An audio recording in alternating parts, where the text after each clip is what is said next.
I think that the exhibition will be of huge benefits to Leicester because it's a truly inspirational exhibition. It's really exciting. It's from the Artist Rooms programme and it's just got so many wonderful, wonderful images. Lots of people will enjoy the exhibition and it will really give Leicester a buzz. We really, really hoped that we could get into the programme. And of course, Anthony Dauphin is actually born and brought up in Leicester. And so he particularly wanted Leicester to be in there.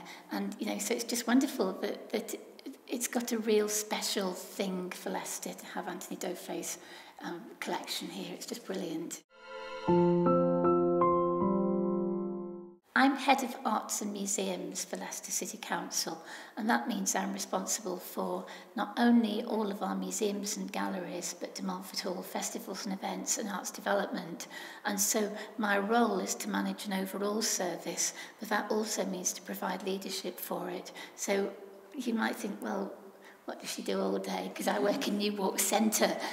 But essentially, something like this actually, the way it began with Artist Rooms was through contacts that I made at my level and me having a germ of an idea and developing it. And then basically what you need to do is to just let fantastic people do it and have their own ideas and build on it.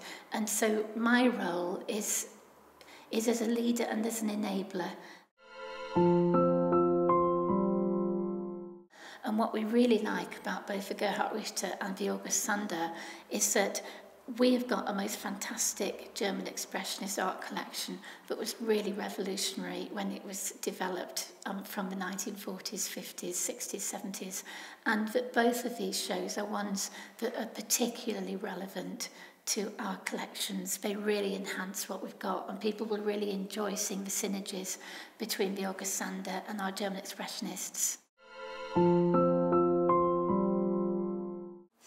Lots of wonderful photographers, probably, who are inspired to go and take their own portraits, people who want to develop careers, people who want to spend the rest of their lives really getting off on fantastic photographs, and also to be inspired. We want people to look up at the horizon and to see things with different eyes, and we want people to really enjoy life. And we hope that that's what, you know, if we talk to young people about an exhibition like this, then maybe it's going to stand them in good stock for the rest of their lives.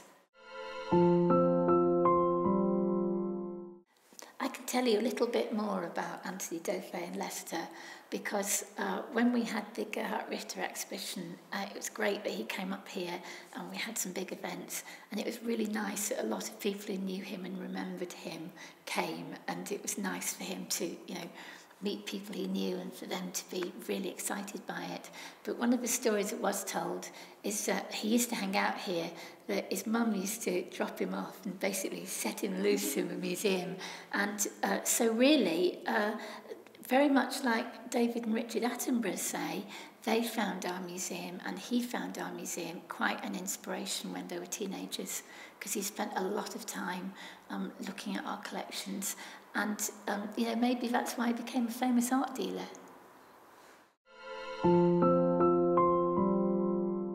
Providing things that enable young people to develop their skills in the arts industries is really great.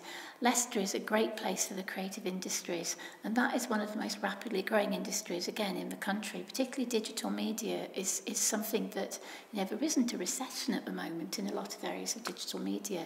And so if there are young people who have got those sorts of talents and that direction that they'd like to explore, then, you know, I'd really encourage them to come along to this exhibition.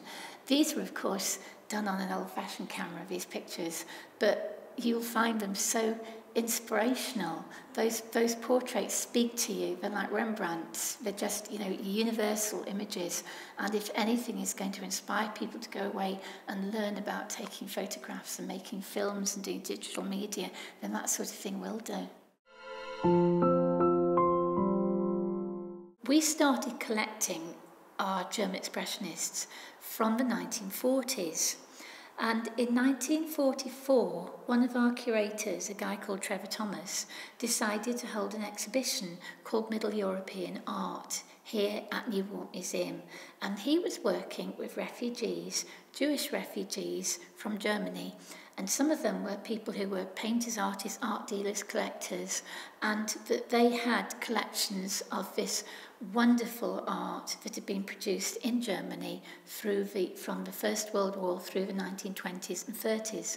Quite a number of those people had escaped with those pictures, and the message of that collection was one of tolerance and understanding, and the belief that even though we were in the middle of a war, there were things that were of value about those communities and that culture.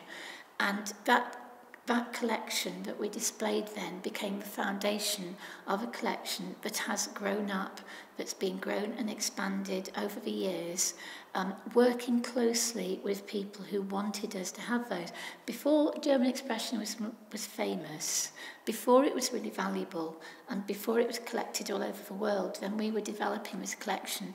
And it's very, very important for Leicester because it says a great deal about our wonderful relationships of tolerance, our appreciation of diversity, our appreciation of difference. Well, one of the things I think is really, really special about Gerd Sander is that his portraits are just wonderful, that they are the universal images of the human condition. And if you think about a Rembrandt or a Georges de la Tour, one of the great, great artists, what they do, people love them today because they really engage with them. They speak to them, those portraits, those faces, those images. And if you look at these pictures, they are so captivating, but also they are so real and so modern.